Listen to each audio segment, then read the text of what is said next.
കെപ്പെ Verde FIFA World Cup 2026 qualify ആയിരിക്കുകയാണ്.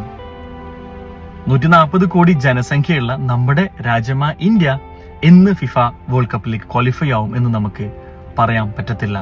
എന്നാൽ കഴിഞ്ഞ മത്സരത്തിൽ എസ്ട്വാനിയ എന്ന രാജ്യത്തിന് എതിരില്ലാത്ത 3 ഗോളുകൾക്ക് പരാജയപ്പെടുത്തിയാണ് കെപ്പെ വെർദെ എന്ന ഈ ഒരു കൊച്ചു ആഫ്രിക്കൻ രാജ്യം ലോകത്തിലെ ഏറ്റവും ബിഗ്ഗസ്റ്റ് ഫുട്ബോൾ ടൂർണമെന്റായ ഫിഫ വേൾഡ് കപ്പിന്റെ വിശ്വവേദിയിലേക്ക് ക്വാളിഫൈ ആയിരിക്കുന്നത്.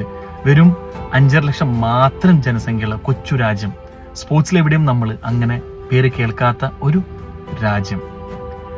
പാരീസ് ഒളിമ്പിക്സിലാണ് ആദ്യമായി ഒരു ഒളിമ്പിക്സ് മെഡൽ നേടുന്നത് ഈ രാജ്യം.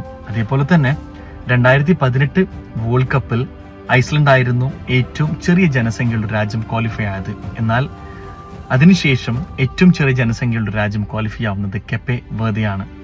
ഇതിനൊക്കെ മെയിൻ ആയിട്ടുള്ള കാരണം എന്തെന്ന് വെച്ച് കഴിഞ്ഞാൽ അവിടുത്തെ ഭരണാധികാരികൾ എടുത്ത ഒരു സുപ്രധാനമായ ഒരു തീരുമാനം തന്നെയായിരുന്നു.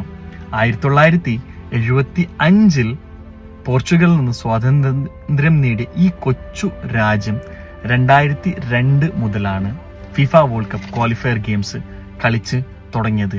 ഒരു സ്ട്രോങ് ലീഗ് ടൂർണമെന്റ് ഇന്നും നടക്കാത്ത ഒരു രാജ്യമാണ് കെപ്പെ വെർദെ. എന്നാൽ അവര് ചെയ്ത ഏറ്റവും സുപ്രധാനമായ ഒരു നീക്കമായിരുന്നു ഇന്ന് വേൾഡ് കപ്പ് ക്വാളിഫൈങ് എന്ന പ്ലാറ്റ്ഫോമിലേക്ക് അവർ എത്തിച്ചത്. അതായത് കെപ്പെ വെർദെയിലെ റൂട്ട്സ് ആയിട്ടുള്ള പ്ലേയേഴ്സ് വേറെ ഏത് രാജ്യത്ത് ഉണ്ടെങ്കിലും, യൂറോപ്പിലോ അല്ലെങ്കിൽ വേറെ ഏതെങ്കിലും കൺട്രീസിലോ ഉണ്ടെങ്കിലും, ഫോർ എക്സാമ്പിൾ തുർക്കി അല്ലെങ്കിൽ ഇസ്രയേലോ അല്ലെങ്കിൽ വേറെ ഏത് രാജ്യത്തുള്ള പ്ലേയേഴ്സ് ആണെങ്കിലും അവർ തിരിച്ചു കൊണ്ടുവന്ന് കെപ്പെ വെർദെയുടെ ജേഴ്സിയിൽ കളിപ്പിച്ചിട്ടാണ് അവർ ഈ ഒരു ഗ്ലോബൽ പ്ലാറ്റ്ഫോമിലേക്ക് എത്തിയത്. ഇന്ന് നിലവിൽ വേൾഡിലെ ടോപ്പ് 5 ലീഗ് നോക്കുകയാണെങ്കിൽ സ്പാനിഷ് ലീഗ ലാ ലീഗയിൽ ബിആറിൽ കളിക്കുന്ന ഒരൊറ്റ പ്ലെയർ മാത്രമാണ് ടോപ്പ് 5 ലീഗിൽ കളിക്കുന്ന ഒരു പ്ലെയർ ഉള്ളൂ.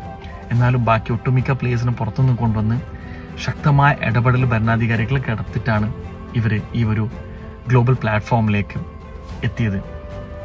നമ്മുടെ രാജ്യത്തേക്കും ഇന്ന് ഒരുപാട് പഠിക്കാണ്ട്. നമ്മളെ ഇന്ത്യൻ വംശജർ വേറെ ഒരുപാട് രാജ്യത്ത് നിന്നുള്ള സമയത്ത് നമുക്കും ഒരുപാട് വേൾഡ് കപ്പ് അല്ലെങ്കിൽ ഒരുപാട് ഫുട്ബോൾ പ്ലേയേഴ്സ് ഗ്ലോബലി ഉള്ള സമയത്ത് നമുക്ക് അവരെയും നമ്മുടെ രാജ്യത്തിലേക്ക് തിരിച്ചെത്തിച്ച് ഇന്ത്യൻ ടീമിൽ കളിപ്പിച്ചു കഴിഞ്ഞാൽ ഒരുപക്ഷെ നമുക്കും ഫിഫ വേൾഡ് കപ്പ് ക്വാളിഫൈ ഒക്കെ ആവാൻ സാധിക്കും എന്നാണ് എൻ്റെ അഭിപ്രായം.